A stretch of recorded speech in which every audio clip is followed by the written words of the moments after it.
Good afternoon, ladies. This is Maduka. Apologies, the fourth presentation for the day, which is talking about IDSR. I'm just holding on for the host to enable me to share the screen, and I get to give a few seconds for our sisters to and every other participant to join us after that abrupt end of the session, probably also due to technical hitches or glitches. So please just give a few seconds so that the presentation can actually kick off. Once I'm enabled to share my screen on my slides, I will do so immediately. Thank you.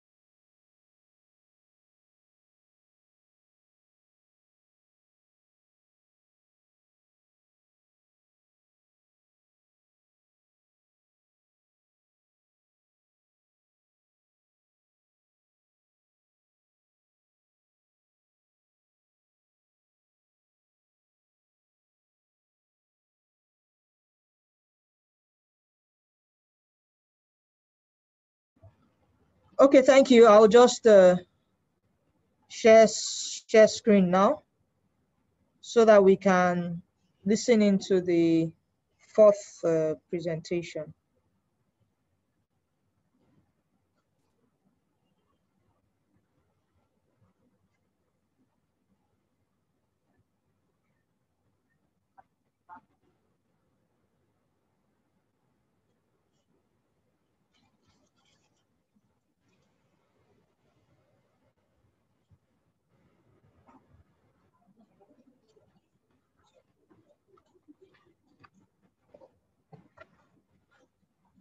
Can someone please confirm if the audio is coming out?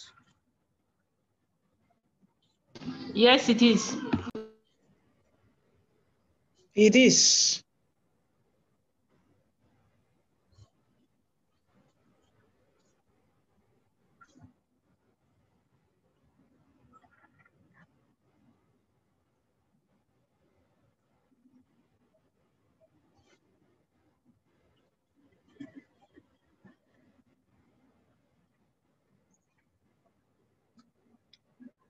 The audio is not. It's very low. Maybe I should just take the presentation straight. No audio yet. Okay, we're good. No audio yet. All right.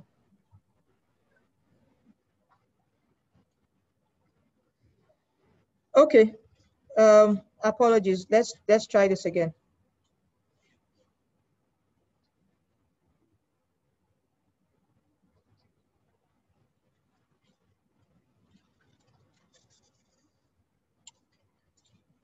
Okay, so we're going to take an overview of the integrated disease surveillance and notification and response systems, IDSR.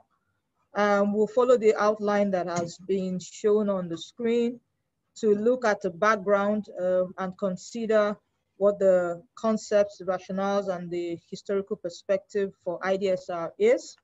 We will take a look at the goals and the objectives and the strategies for IDSR. The IDSR core functions and supportive functions. We will also take a look at the priority diseases for IDSR, the priority diseases, both the ones that were identified by the technical guidance document of the WHO Afro region and the one that has been adapted for use in Nigeria. We'll also look at the reporting structure and tools and how reporting is done for IDSR. Okay.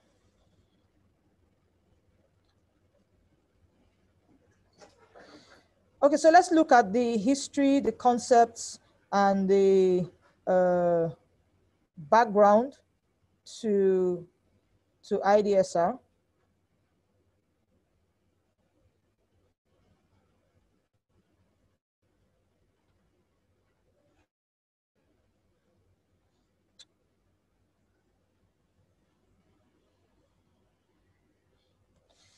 So for us to be able to really understand IDSR, we want to take a step back and look at what disease surveillance is all about. And actually refers to a continuous watchfulness over the distribution and trends of diseases. And it's best done through a systematic collection, analysis, interpretation, and dissemination of health data, the use of the health data for decision making, and then a feedback mechanism back to the facility that generated the health data to inform of next actions and whether other interventions are necessary at the community and facility level. The information generated through the surveillance process is very critical for public health action, for disease prevention and control measures to be implemented, and it's obviously provided on a need-to-know basis by those who are producing it to those who need it.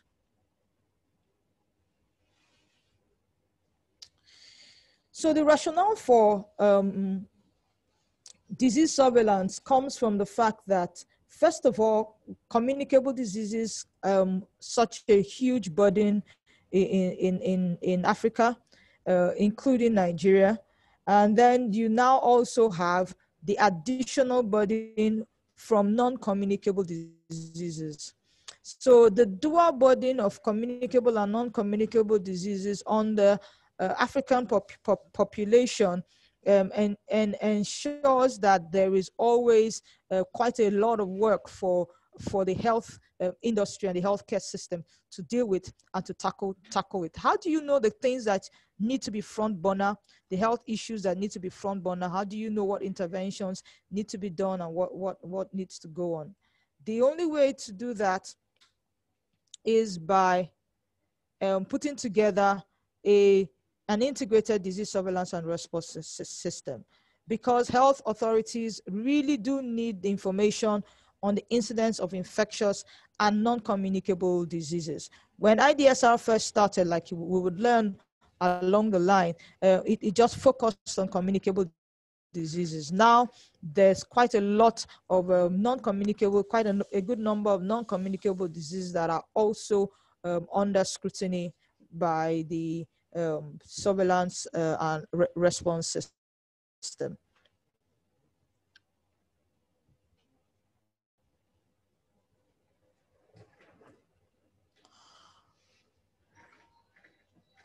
So the importance and use of surveillance information is disease occurrence and distribution. So when there's something that has suddenly changed from a few cases or no cases at all, and all of a sudden you have the first case of Ebola or the first case of Lassa fever in a particular environment, or the first case of NSARS-CoV-2, you really need a very robust surveillance system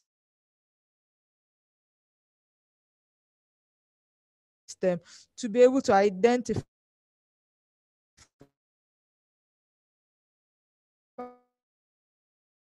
those occurring or are just useful for tracking trends and patterns of disease, be able to forecast future patterns. Because of surveillance activities that we know, the season, the Lassa fever belt, we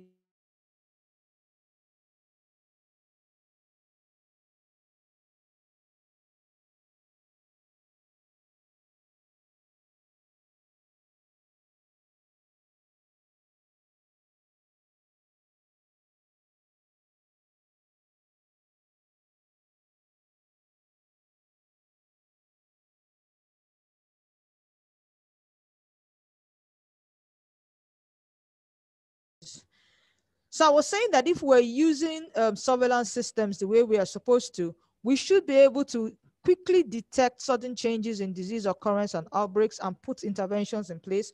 We should also be able to follow long-term trends to forecast future patterns of diseases.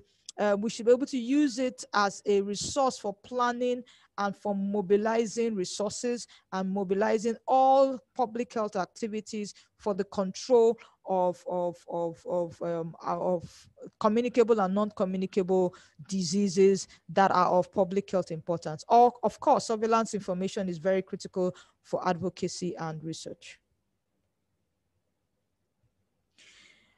But we know that surveillance has been bedeviled by several challenges. Some of them are not unique to us in Nigeria and are cross-cutting across the African continent.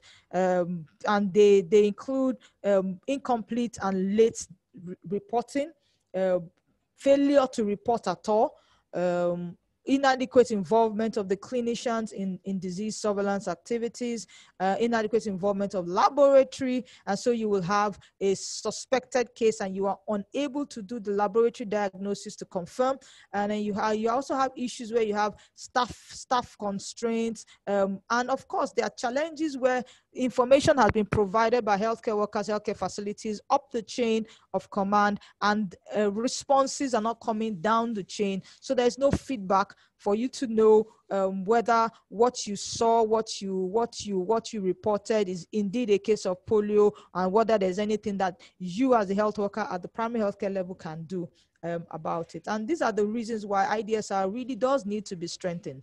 And let's take a walk down history to look at how the whole concept of IDSR got started and why it is really important for us in Africa. Some of us will recall that in 1998, the 48th World Health Organization Regional Committee for Africa met in Harare, Zimbabwe, and took a resolution to adopt IDSR as a regional strategy for strengthening the national disease surveillance systems. The idea was that all vertical programs will come together, coordinate their efforts, and make the best use of resources, and with the expected output and outcome of enhancing early detection, reporting, and timely response to epidemic and other priority diseases. And then in Nigeria, our national policy on IDSR was developed in September of 2005 and approved for use by the National Council of Health and the Federal Executive Council in 2006. The generic IDSR technical guide from WHO was adapted and validated in Nigeria in 2008 and 2009. So far, there have been 3 revisions to the technical guidelines. Technical guidelines is just a document that talks about what IDSR is, what the disease of priority should be, how reporting should happen, who should be responsible for what aspect, and what the roles of key stakeholders are. And that first document was published in 2002, original guideline covering 22 diseases, updated in 2010, 8 years later, from 22 to 40 diseases, with the inclusion of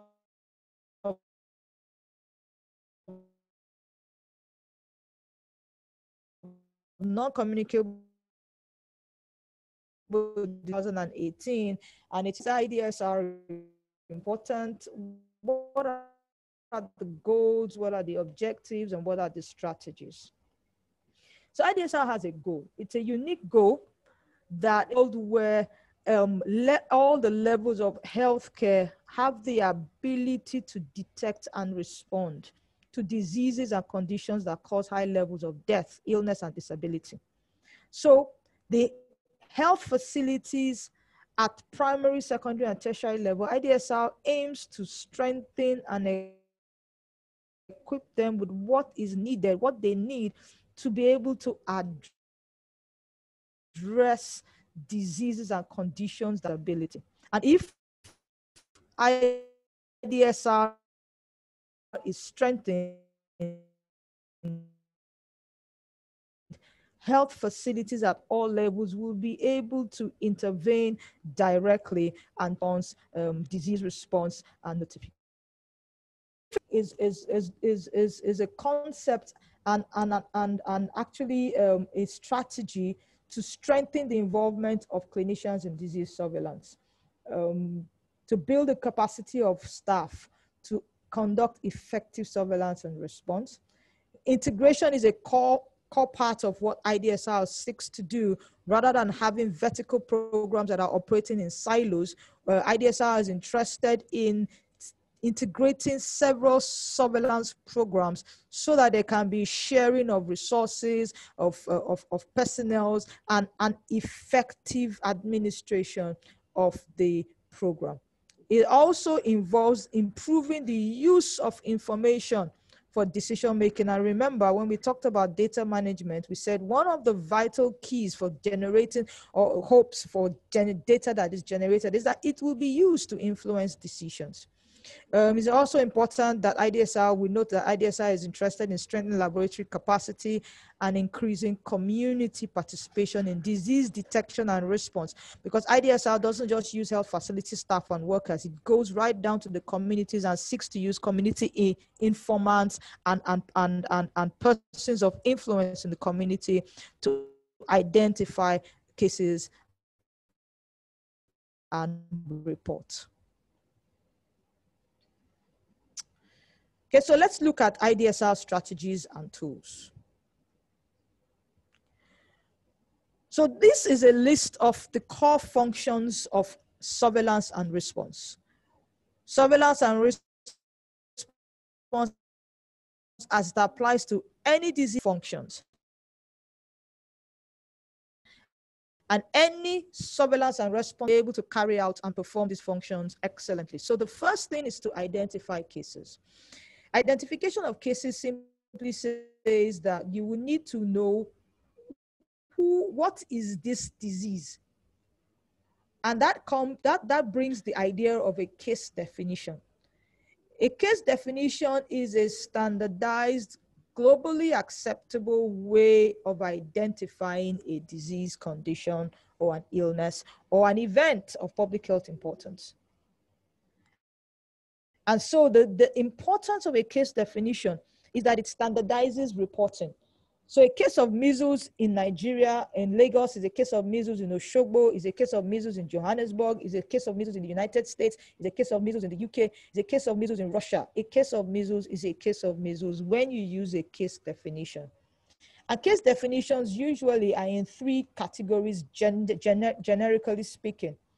You have a suspected case that really just looks at a combination of signs and symptoms with plus or minus epidemiological information that is required, or a probable case that takes a little bit more of the epidemiology and the contacts into consideration, even in the absence of a laboratory confirmation, and a confirmed case that takes into that recognizes laboratory diagnosis irrespective of presence or absence of signs and symptoms and so on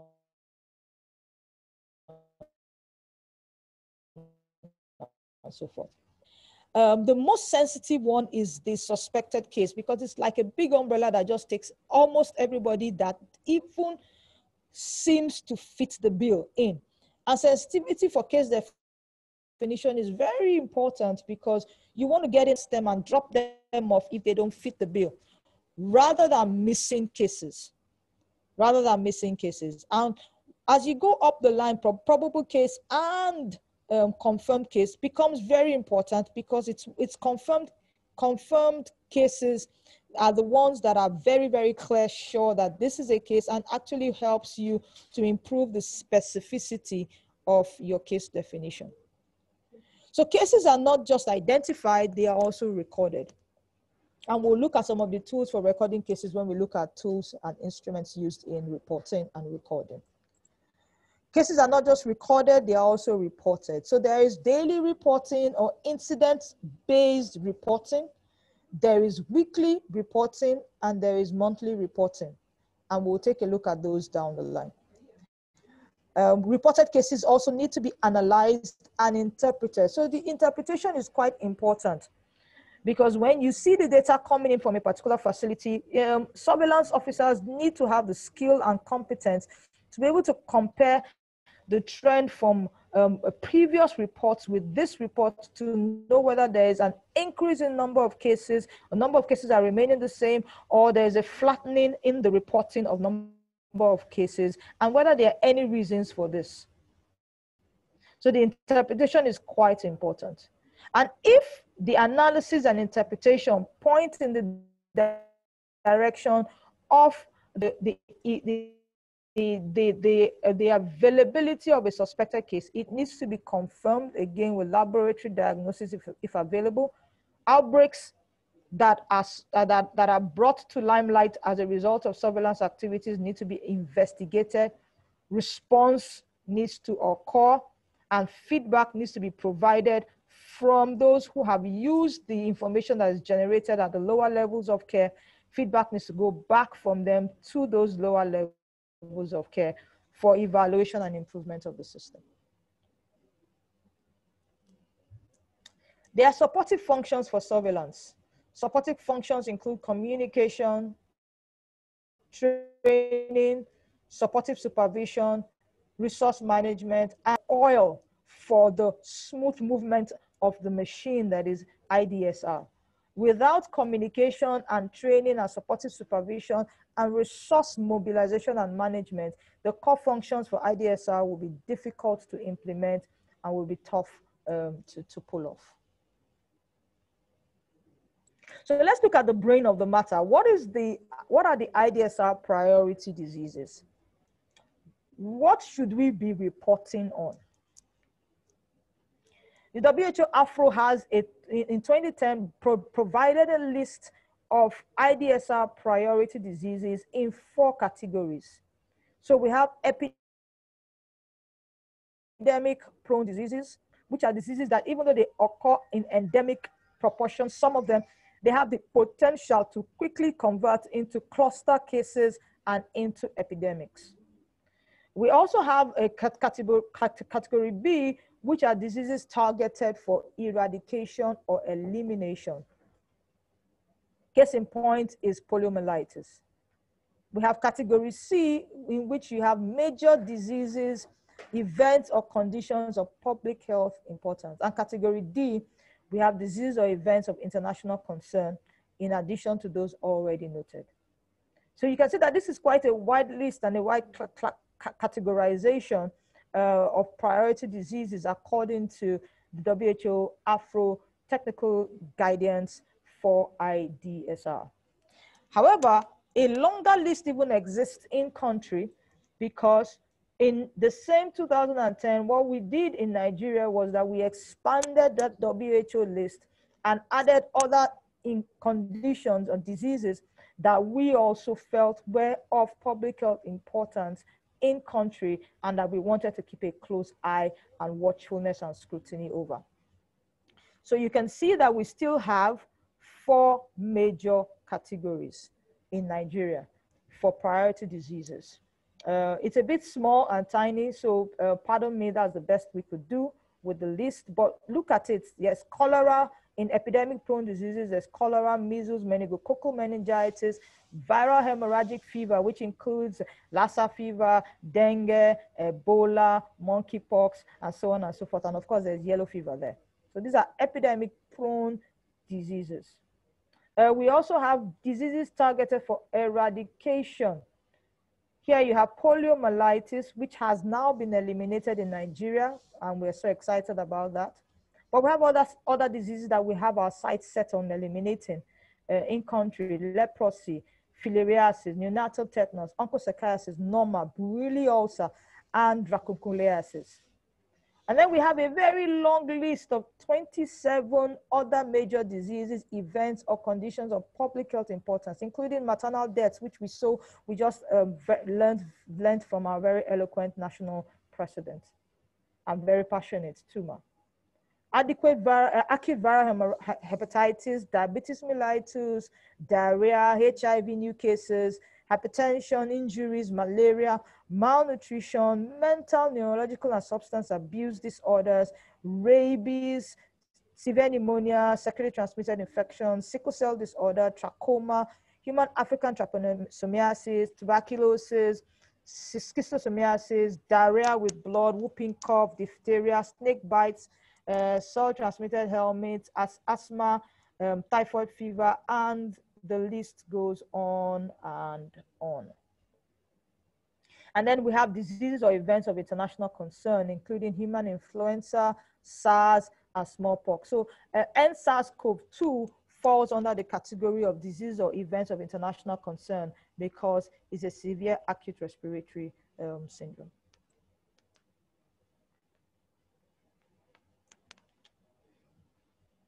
So like we had said earlier on and discussed, it is important that we use standard case definitions at the level of healthcare workers to be able to report on these diseases. So how is reporting done? What is the structure? What is the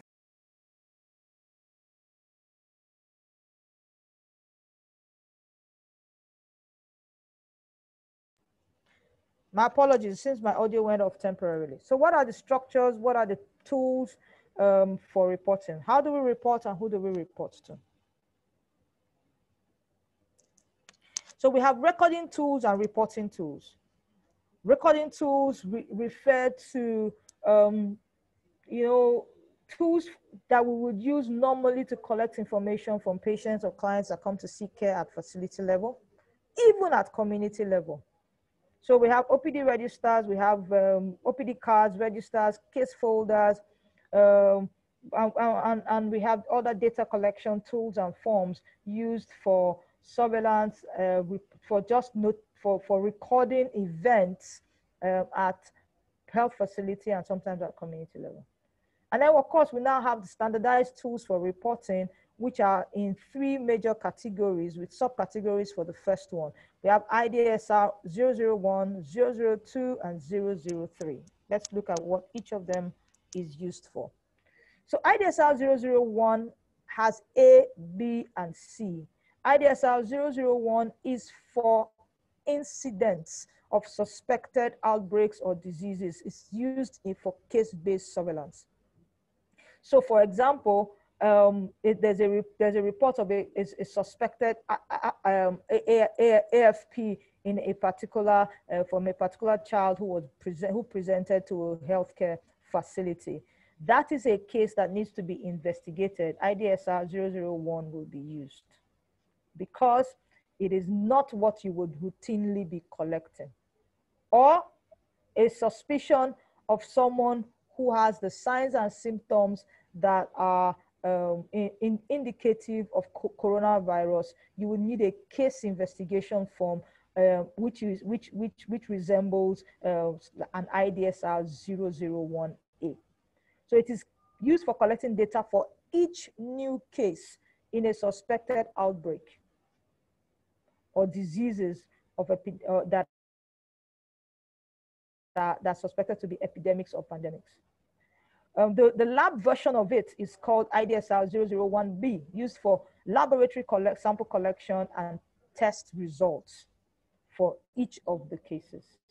And then there's a line list, which is IDSR 001C, which is a list that has basic information, the laboratory results and disease outcomes of all who were involved as cases in a particular disease outbreak. So if you are investigating cholera outbreak, for example, you would need these 3 forms. The IDSR 001 will be used to collect information from each individual suspected case of cholera.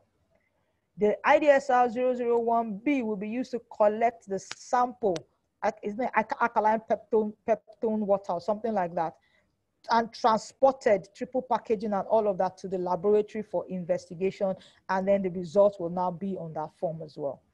But if you are putting the information together of all the people who were suspected cases in a particular community, you would use a line list, which is also known as IDSR 001C. Now, when you want to capture data for epidemic-prone diseases, it's not yet an outbreak. It's still at the level of endemic, but they are epidemic-prone, like measles,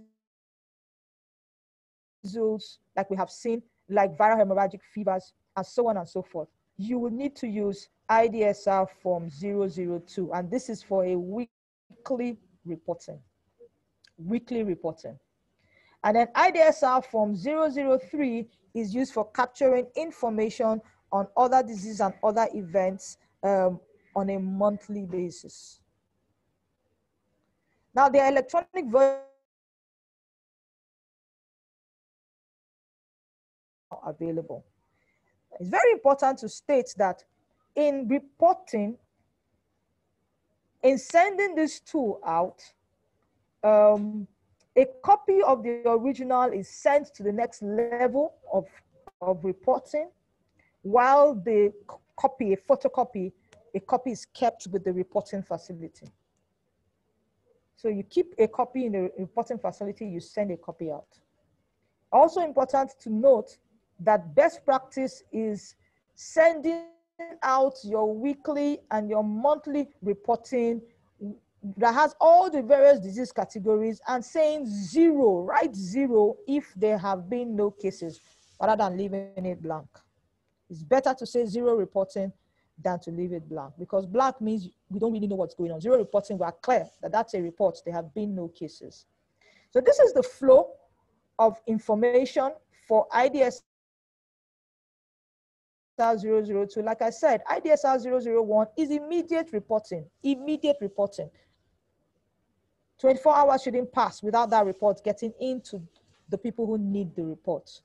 But a weekly report for epidemics of importance on the list of priority diseases is collected for a 1 week period, forwarded to the LGA, usually collected at facility level, forwarded to the LGA Disease Surveillance and Notification Officer, who looks at it and forwards to the state epidemiologist or and his or her team the very next day. So Monday, DSNO officer for LGA gets the report. Tuesday, state gets the report. Wednesday, the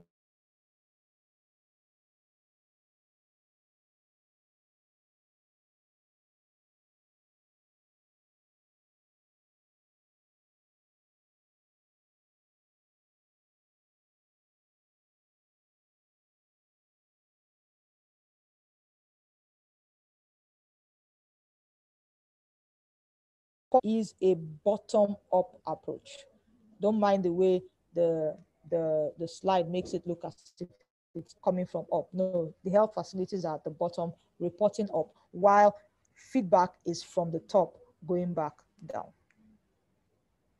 So the flow is pretty much the same for the monthly reporting, but that the timeline is 1 week after the month end. The monthly report should be collated and sent to the LGA DSNO, and from the LGA DSNO, an extra 1 week to send to the state, 1 week to send to national, and then with feedback that should come back before the second month is over and done with. These are some of the indicators that IDSR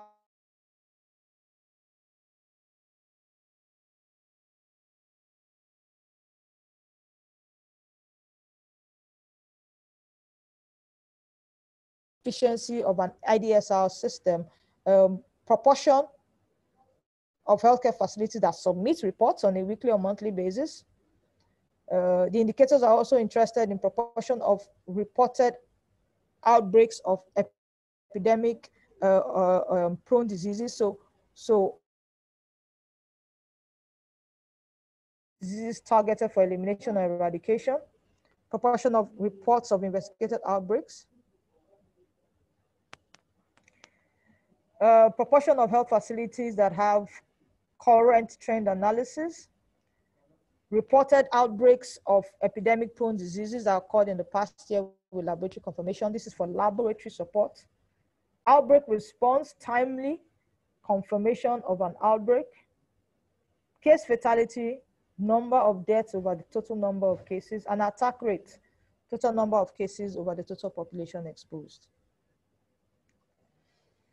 Finally, we need to look at the roles of healthcare facilities at the primary, secondary, and tertiary level, public and private, to provide technical and logistic support, to ensure timely reporting, make sure that the IDSR system, the reporting formats are followed, the reporting deadlines are maintained, to conduct trainings and retrainings of healthcare workers in IDSR, to assist in laboratory diagnosis and effective case management using standard case management guidelines.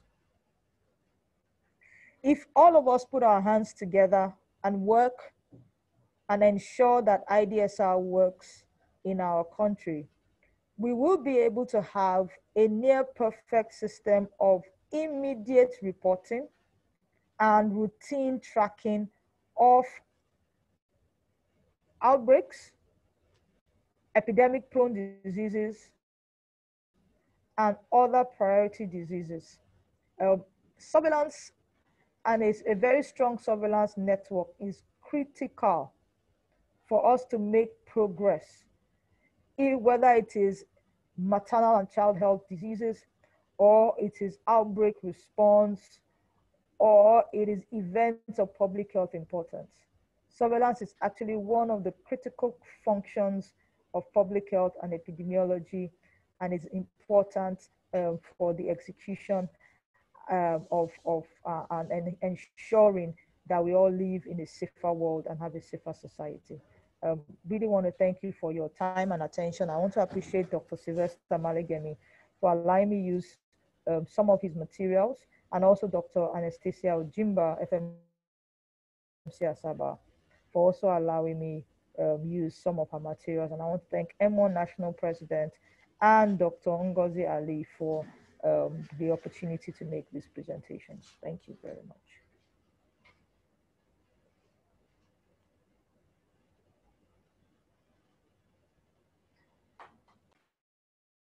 Hello. Thank you, Dr. Mosebe, for that lecture. We're grateful. So we'll go to the last lecture by Dr. Seji on cancer registry.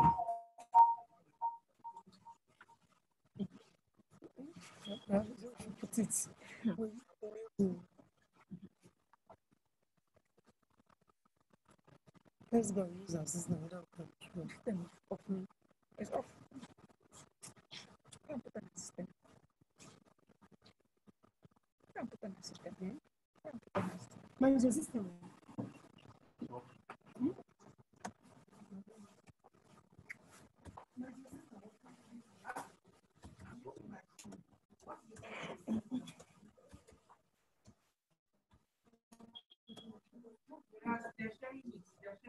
Okay, thank you. Can you almost me? What has the host? She's already there.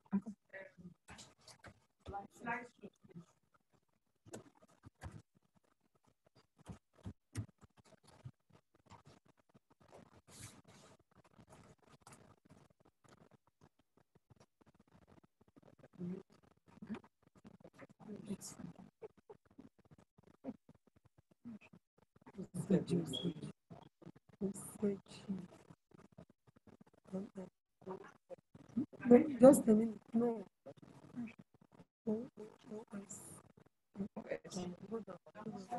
No, I tried to unmute you. She can't use herself. She can't use herself. See, I can't see that. It's not all. I'm saying, yes. National president. National president. Go ahead. Let's click the national president. What is that? What is the name? National,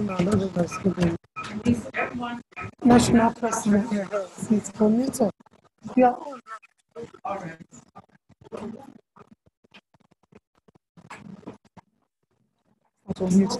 Mommy, unmute yourself. I'm unmuting. Okay. 10 times now.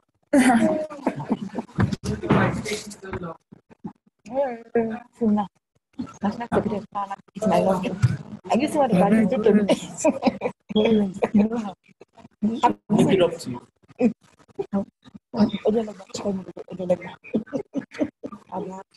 She carries. We succeeded.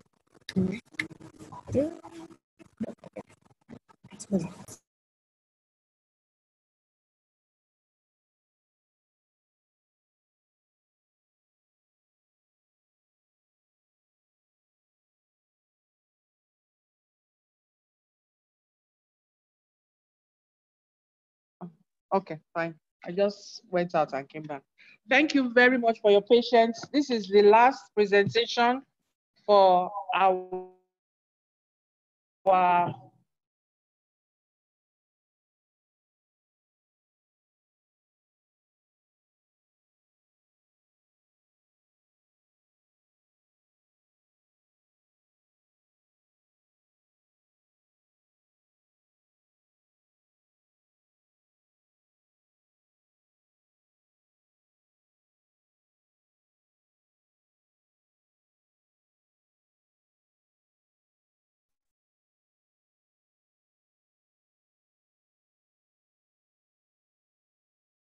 CME project.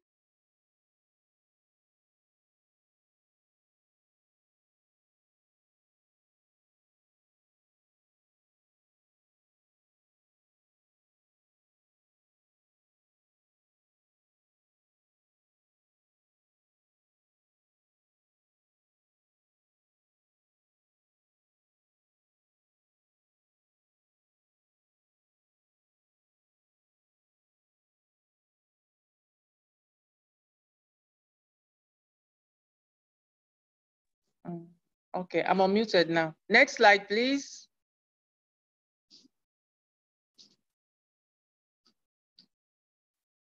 You don't have any other place you can do this thing. It's meant to disturb when it starts. Take it to a place where. Okay. Take it to my room. I'll take it to your room. It's going to disturb. Please. The outline continued basis of diagnosis, basic variables, incidence dates, usual place of residence, characteristics of good quality data, death certificates, challenges of data collection, way forward in Nigeria, and conclusion. Next slide.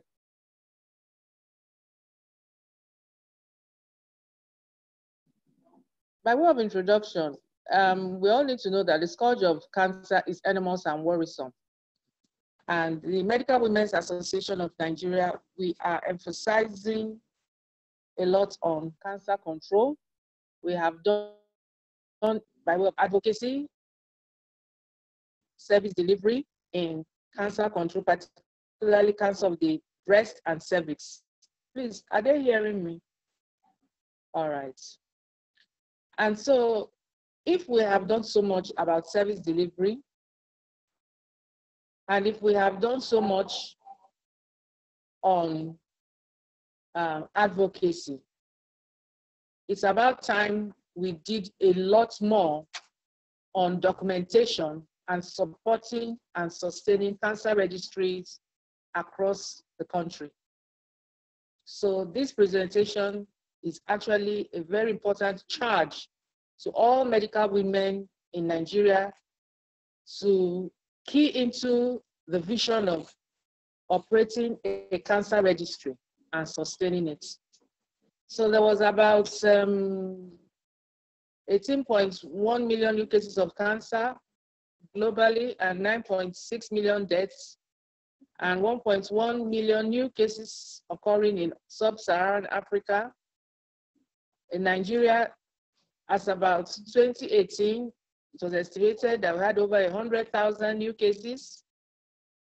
And it's also estimated that 43.8 million patients have lived with cancer for at least 5 years.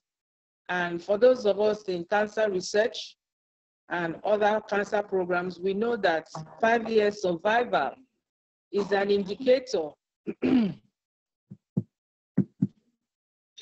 5 years survival is an indicator of how good cancer control programs are.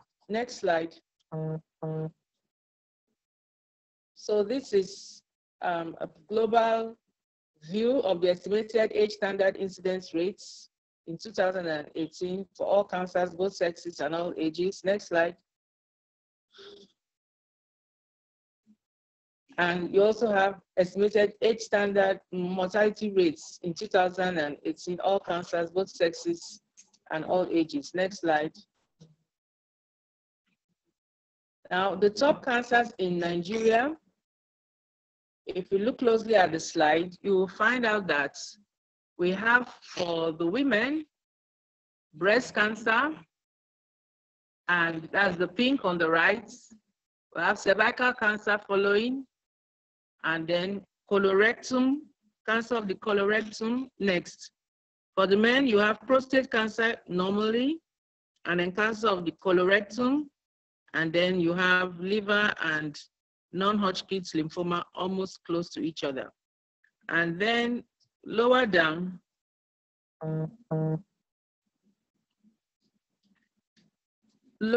you have the age-specific rates, breast, cervix, and ovary, and then colorectal cancer. And then you also have, for the men, prostate, colorectal, and liver. So this is called from Abuja, Benin, and Ekiti cancer registries, and it is quite typical in several parts of Nigeria. Even when we started the Delta State Cancer Registry in 2008 as part of the Olikoye Ransom Kuti Midwestern or Edo Delta Cancer Registry, it was this same proportion we were having. Majority first is breast cancer for females, then cervix, and then you can have something else like ovary or colorectal, and then prostate, colorectal for males. Next slide, please.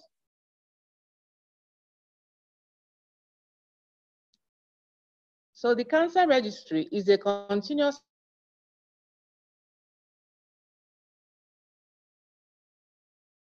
on the occurrence of population in a specified period of time. Its main aim is to provide framework for assessing and controlling the impact of cancer in the community. Next.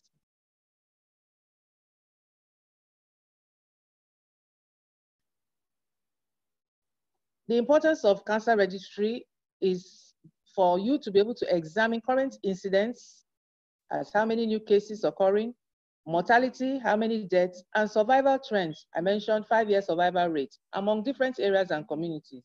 It enables better understanding of cancer pattern and burden and how to control it. It enables epidemiology and cancer research. It assesses effectiveness of cancer control programs. Obviously, there is a need to improve data, cancer data collection, and we are hoping that this CME program is one step in that right direction. Next. Going down the history lane, memory lane, cancer has always been a major cause of morbidity and mortality. In 2011, UN declared action on non-communicable diseases where 193 countries committed to reducing premature deaths from NCDs, including cancer, by 25% by the year 2025 and 30% by the year 2030, by which time we'll be taking account of how well we've done on sustainable development goals. A way of achieving this was improving collection of cancer incidence data. This led to international coalition and partnerships, majorly by various organizations, to launch the Global Initiative for Cancer Registry Development. Next slide. The Global Initiative for Cancer Registry was aimed at improving capacity for low and medium income countries to produce reliable, high quality data on cancer burden. In Nigeria, the first form of cancer registry was started at UCH Ibadan. Initially, it was population-based, but later on became coordinating body nationally, and now became the national headquarters of cancer registration in Nigeria. Unfortunately, this ceased in 2002. Next. In 2009, another coalition, including the Federal Ministry of Health, led to the birth of the Nigerian National System on Cancer Registration, and they have been coordinating cancer registries in Nigeria till date. And there are 20 hospital-based cancer registries, 11 population-based cancer registries. And Asaba Cancer Registry is the latest addition to the population-based cancer registry. And this started in October 2018. But the Ministry of Health had a cancer registry like I said initially, working with the Olikoyora and Somputi Midwestern Cancer Registry in University of Benin Teaching Hospital. So this is the map showing the cancer registries. Next slide. Next slide. Next slide. All right. So the population-based cancer registries, this is where they are located, some in the pathology department, some in the oncology department. Next slide.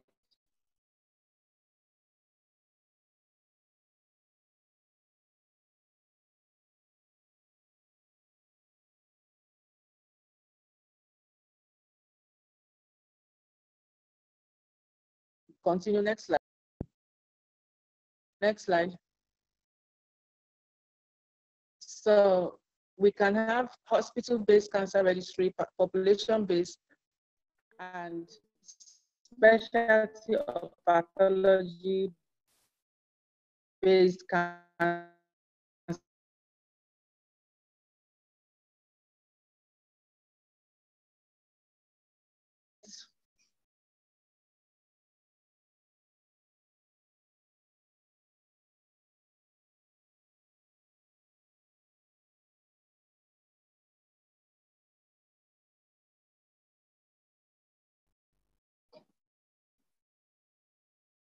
So has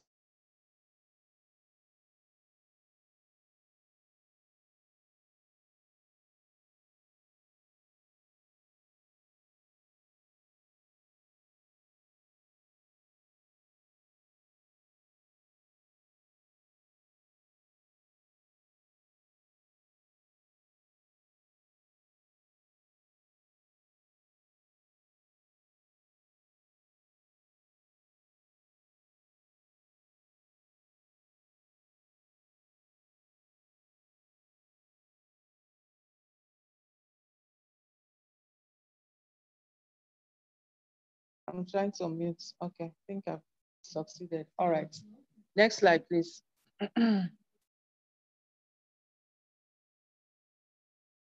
So in this type of cancer registry, we collect information on all new cases of cancer in a defined population. You should have information from both hospital and non-hospital sources. You define the area, the population, the incidence, and the mortality cases, and then the cancer in the population, and it's used to assess current and future burden. For research, you determine causes and prevention.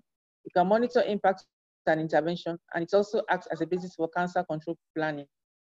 Next. For you to be able to get this done, local leadership and zeal is important so that you can own the process.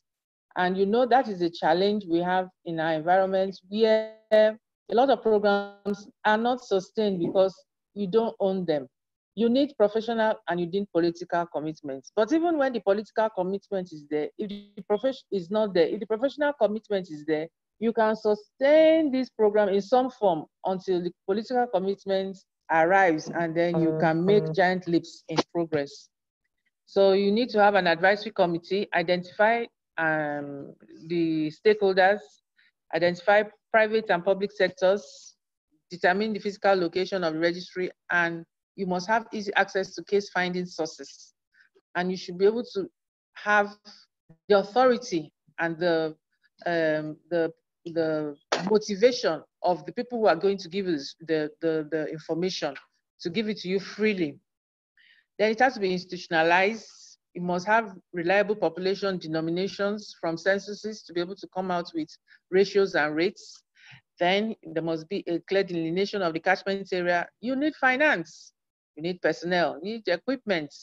But even when you don't have all the resources in their right proportion, if you have the zeal and you own it, you are ready to make sacrifices to get the job done. Next. So you have two methods of data collection. It could be active or proactive. You could also have passive, and we're going to describe them. Next.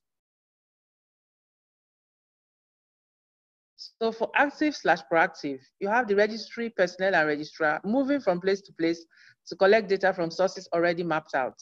That means they look through various sources and abstract information directly from case file or other records.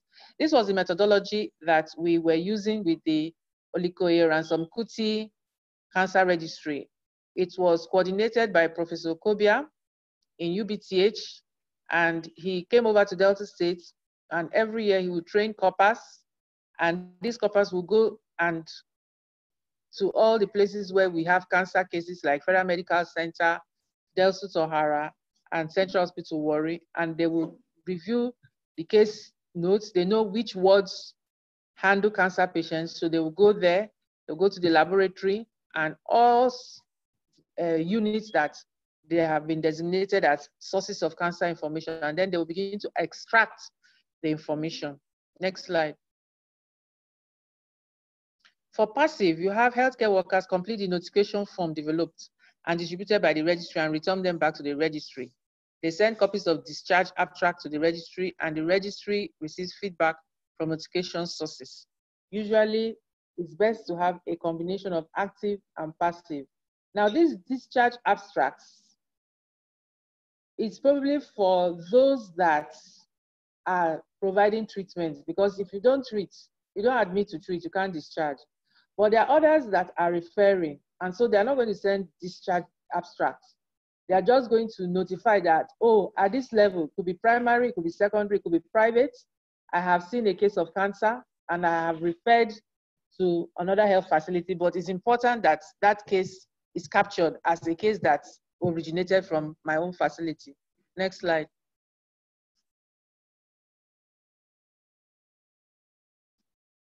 Case identification. This is a system of locating and identifying every case of diagnosed cancer that occurs in a defined area by the registry, diagnosed or treated after the registry's reference dates.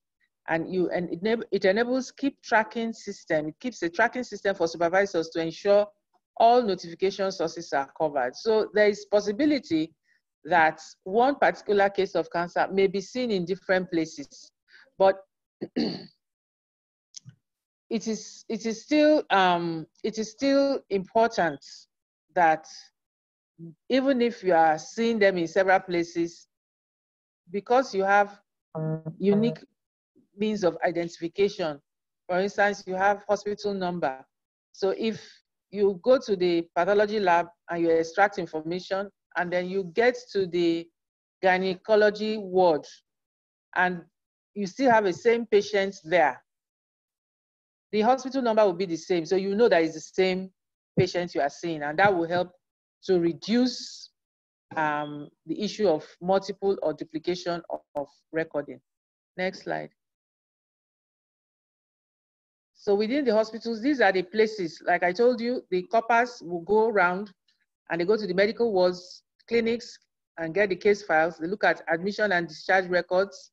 They go to the pathology lab, go to oncology, hematology, and they go to surgical, gynecology, ophthalmology, ENT.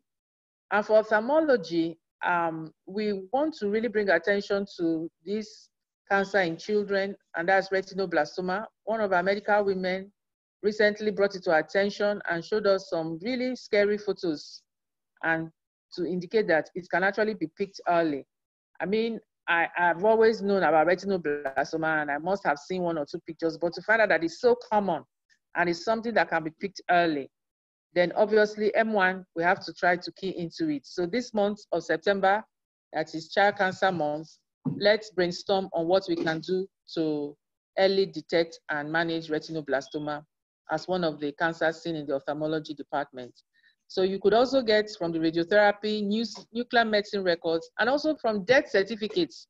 So the beauty of going through all these notification sources is so that you don't miss even one. It's better you capture as many, even if it is several times, and then you go and screen and edit, and then you know how many you actually have, than to miss one case. Next slide.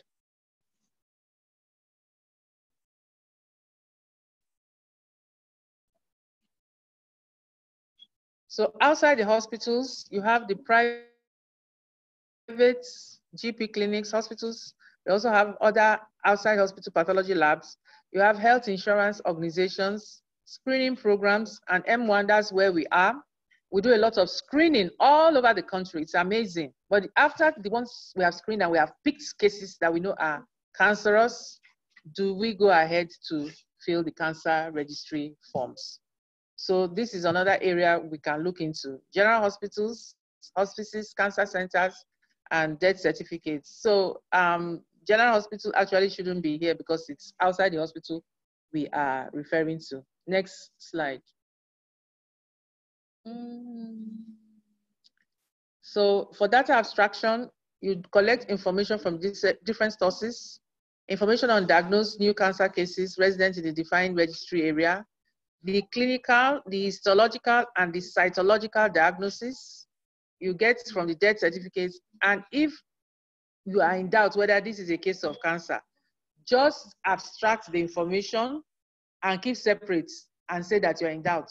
Because if it eventually turns out to be cancer, to go back and retrieve the data may be very difficult. Next slide. So these abstracted cases, they depend on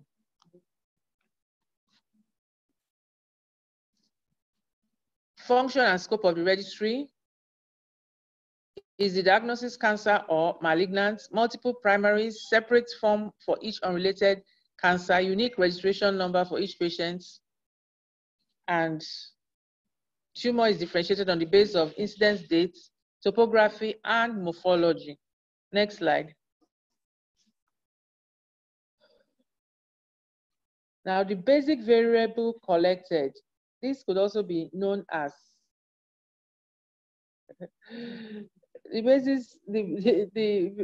basic variables collected. This could also be known as essential variables, and they are supposed to be collected by all cancer registries to enable valid comparison. So naturally, your social demographic characteristics and identification, name, sex, date of birth, age, address, tumor information, incidence dates or date of diagnosis where you cannot indicate or remember the incidence date, the topography, the morphology, the source of information, the most valid diagnosis, and follow-up information, date of last contact, status as at last contact with the facility where you are implementing the cancer registry.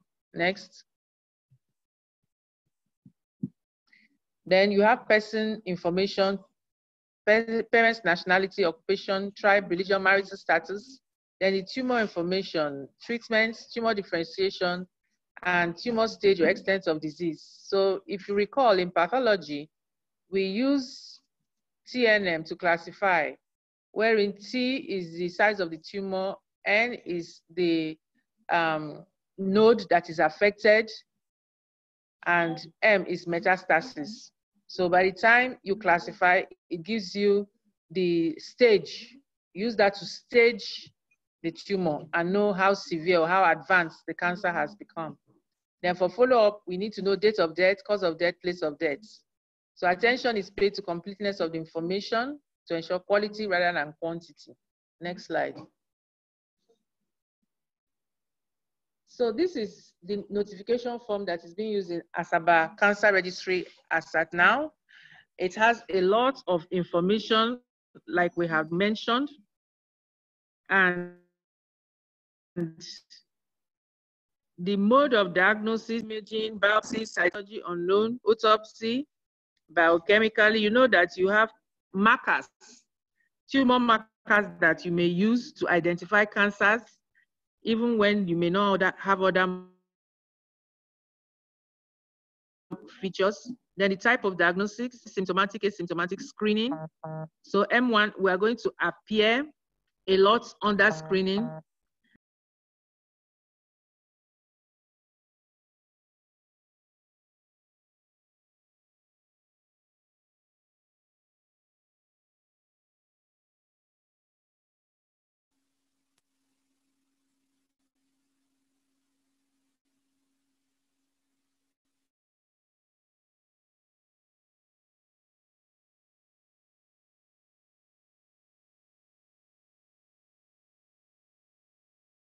And situation where there are so many that come late and there's practically nothing you can do. And that's where palliative care comes in. So because of the level of ignorance, because of the paucity of screening facilities. We're all busy in our various fields. So it's not screening that we do every day. We do it occasionally, one-off.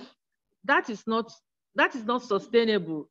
Screening is supposed to be something that is universal everywhere. And so because we have not been able to make cancer screening universal, there is likelihood that a lot of cases will come late.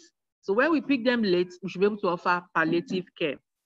Then primary sites of the tumor, morphology, tumor differentiation, the date of the last, the date the patient was seen last, date of death, and so on, cause of death, and all that information. So this is the current form that is being used in the Asaba Cancer Registry. Next slide.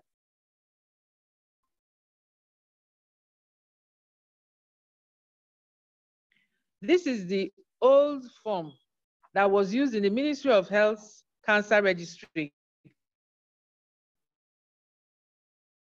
In collaboration with the Oligoyeransom, you have a form, have identification, but here, medical examination, you have history. You have information on tumor markers, when you had your first course of treatment. It has some other information as to accession and sequence. The TNM is clearly specified. That gives you the clinical staging. And then you also have the pathological staging. And then you have other information like when it was admitted, smoking, the surgical codes, surgery text, and scope of regional lymph node surgery, and so on. So because we found out in Delta State that some of the information that we had in the generic cancer abstract form is not available in the previous one, the cancer notification form, we use the two of them. So when we are sensitizing health workers on operating cancer registry and reporting cancers, we tell them use the two forms so that we can capture all as much data as possible. Next slide. So reportable tumors that are to be captured and reported, they include all carcinomas, sarcomas, all tumors specified as malignant according to the International Classification of Disease 03, all tumors not specified as malignant but with behavior code /3 behavior code, and then you refer to the IARC manual for cancer registry personnel to get all that information. Next slide. Reportable tumors are the apparently malignant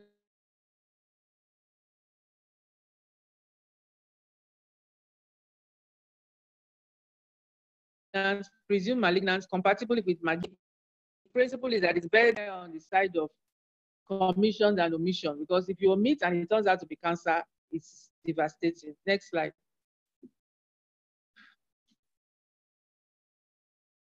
So you don't collect information on the following. There's need for you to know that when it is benign, and that means when you're using non-medical personnel, they must know that tumor doesn't mean it's cancer.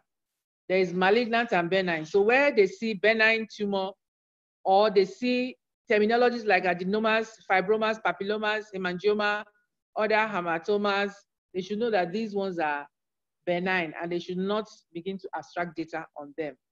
If you have approaching malignancy, rule out malignancy, equivocal, possible, worrisome, you don't collect information on that. Next slide.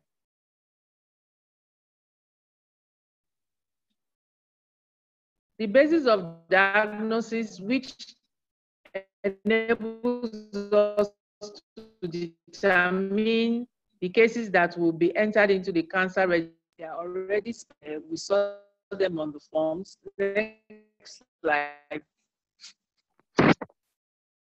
Next slide, please. And this is very useful in evaluating quality and validity of the registration data. Each cancer registry should be able to determine microscopically verified tumors and those that are not. Microscopically verified validity increases the quality of cancer registry data. Next slide. So this is just a summary of the basis for diagnosis. You look at non-microscopic, microscopic, you look at clinical manifestations, specific tumor markers, cytology, histology of primary tumor, unknown, and the criteria. Next slide.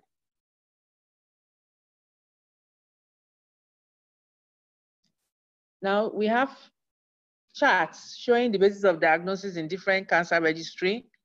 They are similar. You have the Abuja Cancer Registry, the Ibadan. Next slide. Now, for incidence date, it's not possible to know actual dates when cancer started. So a date is used that is verifiable from records. Incidence date is a date from records when the diagnosis was made or when the patient first presented. It is a specific, consistent, and reliable point in time. So you don't want to depend so much on patient recall. So we always know the first time the patient came, that's when they open the case note, isn't it? Or it will look, if you look into the case note, let's say the patient was an old patient and suddenly you hear presenting complaints, and in the previous pages of the case note, you will not see anything to do with the presenting complaints of a symptom of cancer.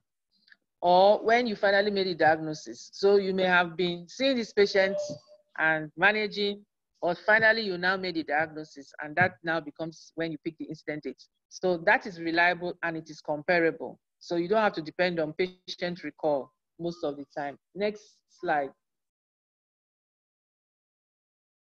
So these are rules for registration of dates of diagnosis, incident dates. You can go through them in detail. Next slide.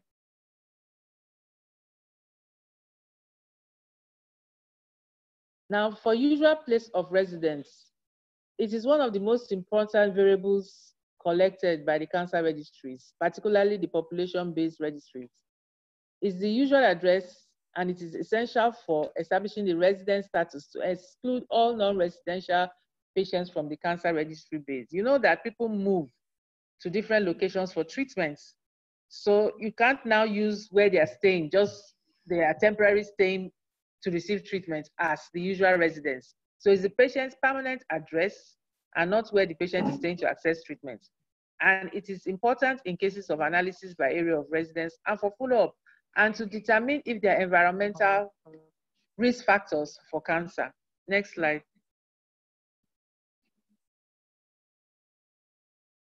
There is an issue of finding missing essential items. I have told you earlier, the challenge of multiple source reporting.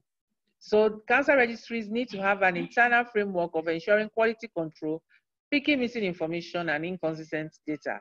You may have to do frequent re-abstracting and coding if necessary. And of course, you must collaborate closely with the medical records department. Next slide.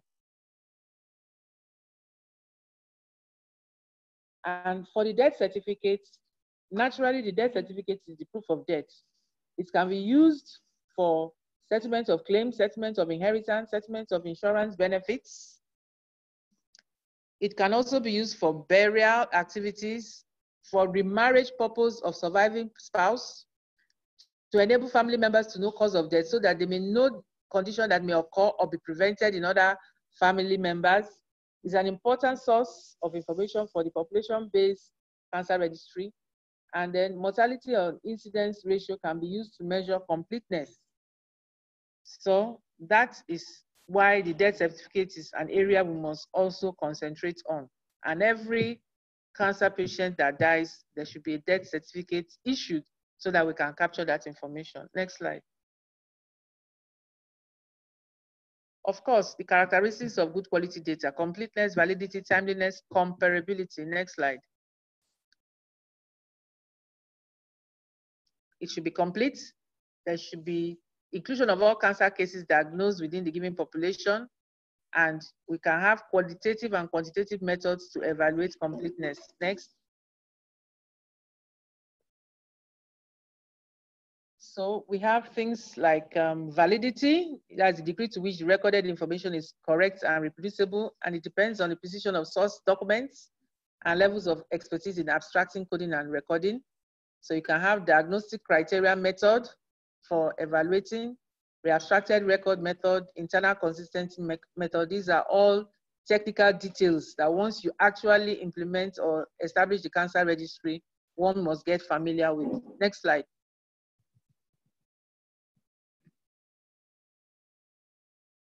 Timeliness is how fast a cancer registry can collect, process, and report sufficiently reliable and complete data. And this is usually 6 months.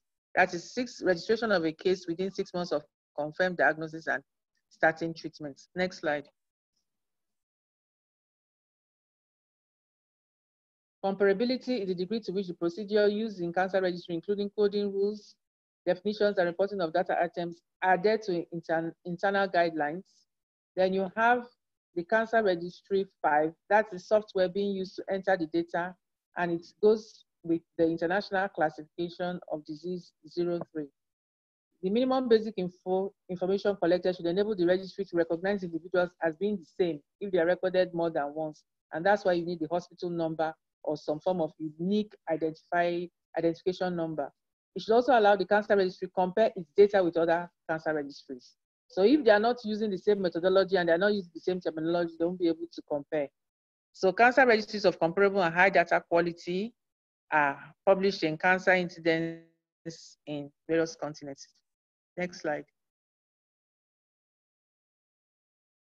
What are the challenges? Poor funding, lack of institutional commitment, inadequate education, bureaucracy in data collection, poor data quality, government instability, political policy somersault, lack of effective and sustainable security. But you know what? M1, we can overcome all these challenges because we have the professional will. Next slide.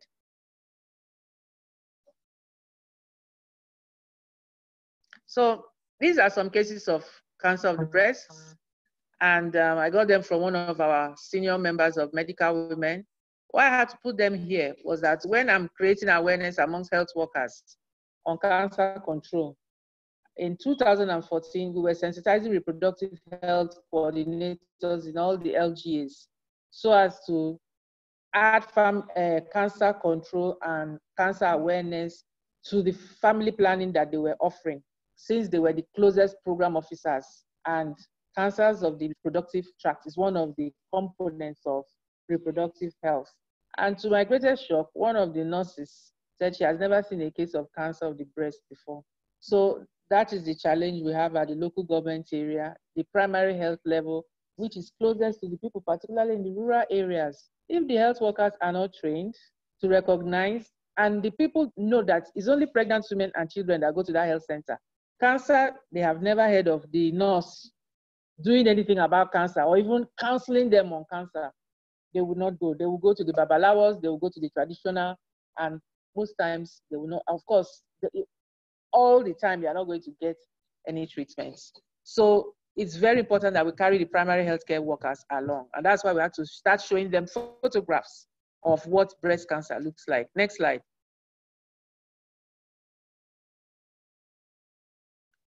This is a case of cancer I saw last week. Actually, my doctor in my private clinic saw last week.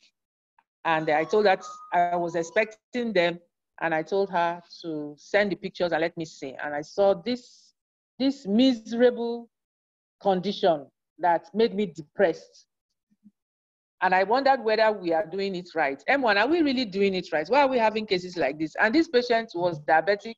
The random blood sugar, because we're doing a free diabetic screening program, was 359. So what we are saying is that there is still a lot of work to do. Abi? Next slide.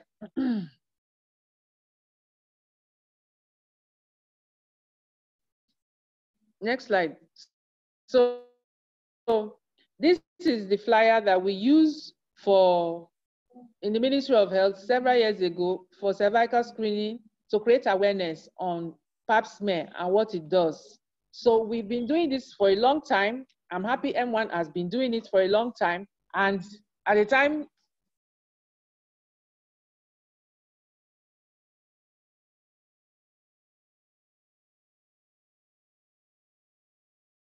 clinic in a colleague, and I was using that to do screening. But now I'm very happy to say there are medical women all over Delta that are proficient in cancer screening. They can do pap smears, they can do visual inspection with glucose iodine, they can do visual inspection with acetic acid. Next slide.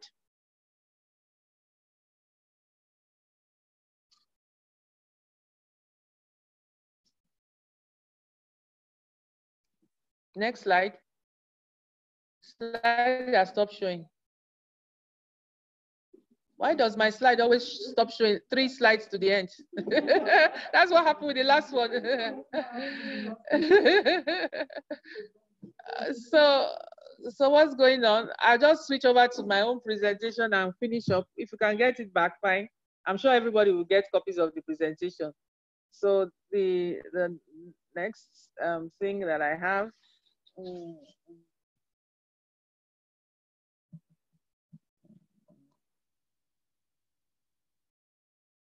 So after that slide of the horrible case of breast cancer we saw in my clinic last week, the next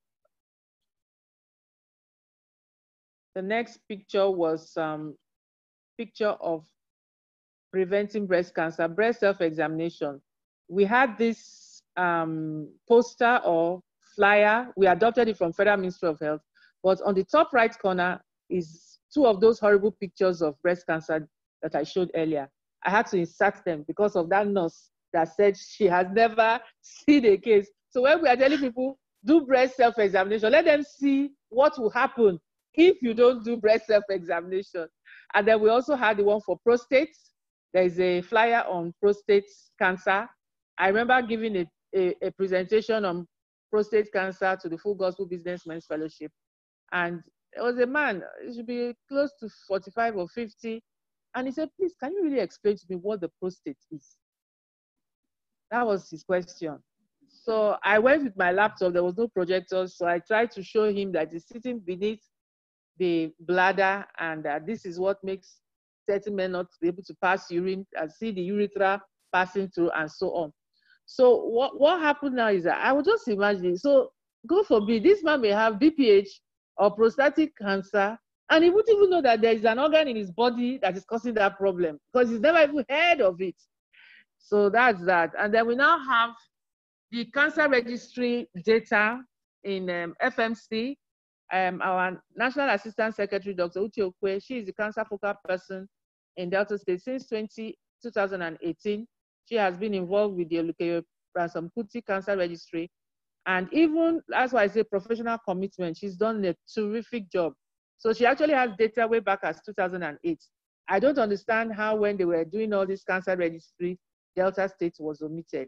Because we've had this data even before the UN said year of non-communicable diseases in 2011. So fortunately in 2018, I was invited for the launch of the cancer strategic plan in Abuja. And when they listed states that had cancer registries, I told them you have omitted Delta State. They said when they came around, they told them that it was not existing. I said, who did you see? If you see the wrong person, they'll give you the wrong information. And I had to quickly give them our recent cancer data. So you see data from FMC, January to June, data from General Hospital Warri. It's actually Central Hospital Warri. That's from April to June. And you have the Secretariat Clinic, that's where Dr. Okwe works. And then you also have DELSUD. So what's the way forward? Establishment of more cancer registries. So what we are saying, our well-woman clinics, medical women, you must attach it to a cancer registry. You can't be doing that beautiful job with all that effort and you will not be listed as a source for the cancer registry nearest you. If there is none, establish that place as a cancer registry. Is that okay? Increase funding and budgetary allocation to health, increase training and retraining. This CME we're having is a training of trainers. So you're going back to train the primary healthcare workers, your colleagues in secondary and tertiary health facilities. Organization of structured cancer screening programs, public enlightenment on cancers, we're doing that. Universal health coverage to increase access to care. So in Delta State Insurance Scheme, cancer is not part of it, but we can do advocacy, you understand, to get it, even if it is not for all the treatment. It could even be first dose or something, you know, some portion or even 20%. You know, you can do what they call this, I don't know whether our immediate past presidents will guide us. When you do co-payments, You understand? So if you now say you're insured and it covers cancer, but you bring 50%, the insurance company will bring 50%. So that is what we can begin to advocate for, because insurance is becoming well accepted, but the coverage is what is the issue. And of course, government should be active in involvement in cancer control. So in conclusion, we've had an overview of cancer registry highlighted, information collected by a population-based cancer registry. They are determined by their aims, data collection methods, and resources available. Cancer registry is useful in planning and monitoring effective cancer control. Active, passive methods are used in collecting data. Somebody asks, which one is better? Is it active, proactive, or passive? I believe they all have their uses, and you should try to have a combination. The overall goal is on quality and not quantity. The completeness and validity of the data should be monitored regularly. Confidentiality is very important and essential. So now I want to say one of the things we did when we made it mandatory. In Delta State for health data, we have 5 forms. The maternal and child health form that I showed you earlier, the IDSR that Dr. Omosebe talked about, the HMIS that Dr. Umwemu talked about. Those 3 are compulsory. So even if you are not seeing pregnant women, you must report and put not applicable. You can't say, oh, I'm not seeing pregnant women, I'm not going to submit maternal and child. You must report. That's what we call zero reporting. So even if there is not one case, still send that empty form and said, we did not see any case in this hospital. It could be an eye clinic, but still write, we're an eye clinic, we did not see. So it's compulsory. Then 2 others that are only if you see the cases. One is the maternal deaths, and the other one is the cancer. So it was after we had done similar sensitization on health data management like this, and we started making it mandatory. And every month we collect those who did not report, and we used to publish on social media, so number of facilities, private, public, and so on. Now the government hospitals that did not report, we sent letters to the HMB, and HMB issued queries to the MDs of those hospitals. The primary health centers that did not report, we sent letters to the Primary Healthcare Development Agency. They didn't do anything about it, but when we wanted to select participants for one sickle cell training, we selected those that were reporting regularly as a way of rewarding them to go and receive the training. And then the private health facilities, we threatened to close them down because the ministry has that power. It is in the law establishing private health hospitals that one of the duties is to submit data. And if you are not meeting up with those duties, you can be sealed and closed down. So this type of sensitization, we needed to do it before we started enforcing all these things. But when I now had my first case of breast cancer in my private clinic, and I now wanted, because my clinic, like clockwork, the first thing any doctor comes is to learn how to do the health data management. That's the first thing. And second Monday of every month is the deadline for submitting the data for the previous month. But I don't allow them to wait until the second Monday. I say the first Monday or the first Tuesday, that is the day you must submit so that you are not rushing. Now, when we now wanted to submit our first cancer notification form, it was then we found out that there was a problem. The other forms do not require names. It's a collation of data in your register, your disease register, either your outpatient or your number of your labor ward delivery and so on. For the cancer registry, there is name, so you can identify. So we now had to modify the collation process by saying, fill in 2 notification forms, put it in an envelope and seal it and say from so hospital. And you say cancer notification form from so hospital. So they now can manage to make to allow it to be confidential, and they drop it in the local government, and the local government takes it to the State Ministry of Health. So that's the process, and we can do it in other states if we have not started, so that you don't get that open form and they will say, Ngozi Wankwa, you mean Ngozi Wankwa get cancer? Before you know it, it has reached the whole village. So you put it in an envelope and send it. And when it gets to the ministry, they will now do the whole collation. So that is what we are doing in Delta State, and we hope we can scale it up. We would like to acknowledge Dr. Uyi Osarokwe, Consultant Surgeon, Federal Medical Center, Dr. C. Adebamowo, Director of Nigerian National System of Cancer Registries, Dr. M. Odutola, Coordinator of Nigerian National System of Cancer Registries, as well as Dr. Uche Okwe, the non-communicable disease/cancer focal person, State Ministry of Health, Asaba, for the use of their works and materials in preparing this lecture. Thank you very much.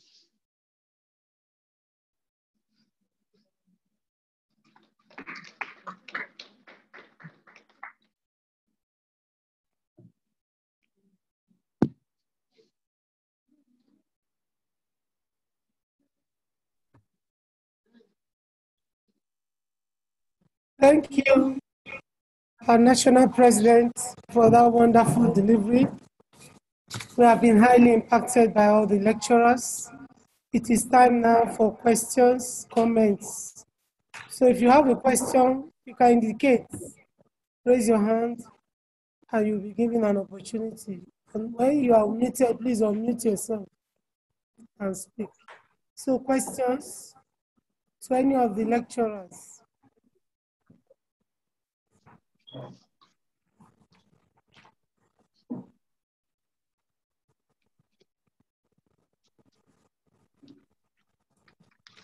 Do we have questions? Because our time is fast spent. No questions. I'm sure it's food for thought. I've answered. No, the one they wrote on the chat, National President has answered it. Just now, please, where is it? Where is that? Where? Yes. No, I wrote it. It has been answered. It was from the chat. He has answered it. So there's no hands up. No hands up. People have been listening since 11 o'clock. No, they are tired. Not even tired. And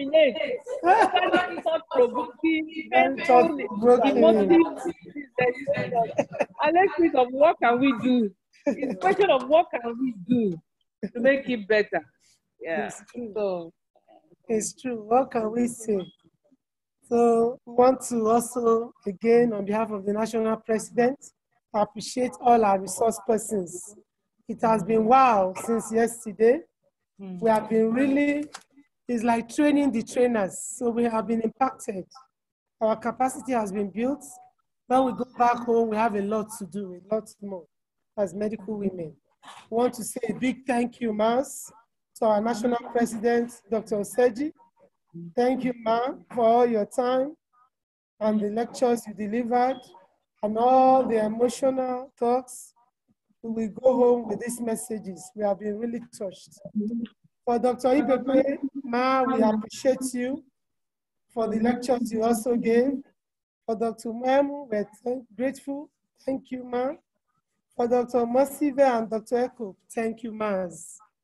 We want to thank everyone also for listening, for all our mothers, our mentors, for all the medical women all over Nigeria, for the medical men that joined us, everyone from Nigeria, UK, America, all over the world. Thank you. The number we had today was wow. We had over 112 people join. Yesterday we had 119. So we want to thank everyone for being part of this CME, of our second NEC. I want to say a big thank you to even those that are here present as state presidents and representatives. It has been wonderful. Thank you all, Mas. And as medical women, we keep healing with the love of a mother. Thank you all as we end this CME. So for our CME points, those on ground, I have hard copies. Then for those that will receive soft copies, there's a token to be paid, which will be communicated later. The account will be given. And when you make your payments, your CME will be given to you online, soft copies. Thank you all and God bless you.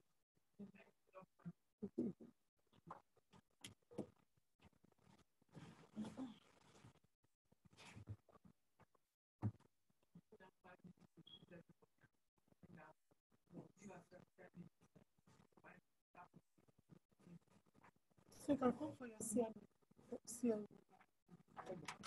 So I did some yesterday, so you came if I'm doing it.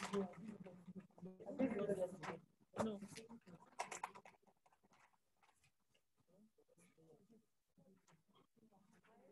Not for yesterday. No.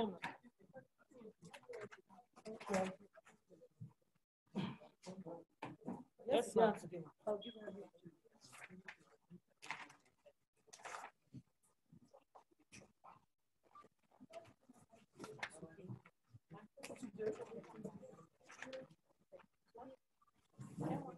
Yesterday and today.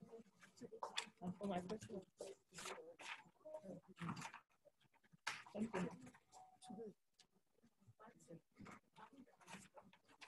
Check the date, 15th.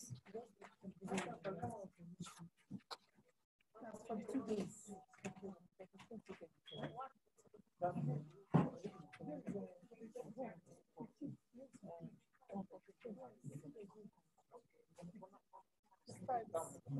Which one do you want? Today? Yes. Okay. Okay, 2. Today? Who else? 15th is written there. Who else?